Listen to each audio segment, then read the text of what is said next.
Bien que des signes de scepticisme à l'égard de la science puissent être observés dans la population générale, les enquêtes révèlent que la science demeure la principale autorité culturelle en Europe.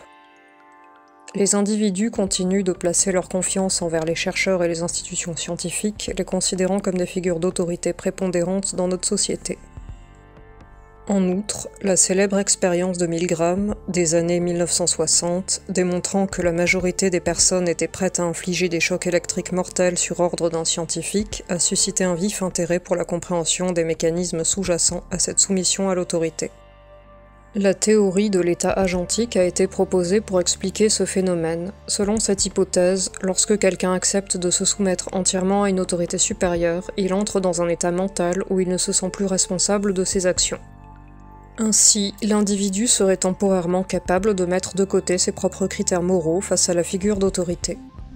Néanmoins, cette interprétation a été contestée, notamment en raison des nombreux actes d'opposition observés au cours de l'expérience, tels que des négociations ou des tentatives d'aide à la victime.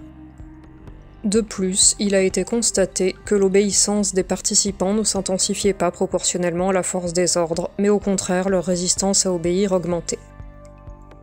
Parmi les expériences alternatives menées ultérieurement, l'une d'entre elles a mis en évidence une nette diminution de la soumission à l'autorité lorsque les ordres pour administrer des décharges électriques venaient d'une personne non scientifique ou lorsque l'expérience se déroulait dans un environnement peu prestigieux tel qu'un centre commercial. Ainsi, la légitimité attribuée à l'autorité scientifique et l'adhésion aux objectifs scientifiques s'avèrent être des éléments cruciaux dans les comportements d'obéissance.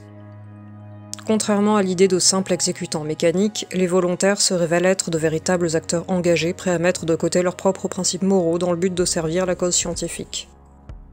Par ailleurs, une expérience récente a démontré que lorsque les participants étaient subtilement encouragés à adopter une attitude favorable à la science, ils avaient davantage tendance à se soumettre à l'autorité scientifique, même au prix de faire souffrir un animal, bien que fictif dans ce cas, par comparaison avec ceux à qui l'on avait suggéré une posture moins favorable à la science.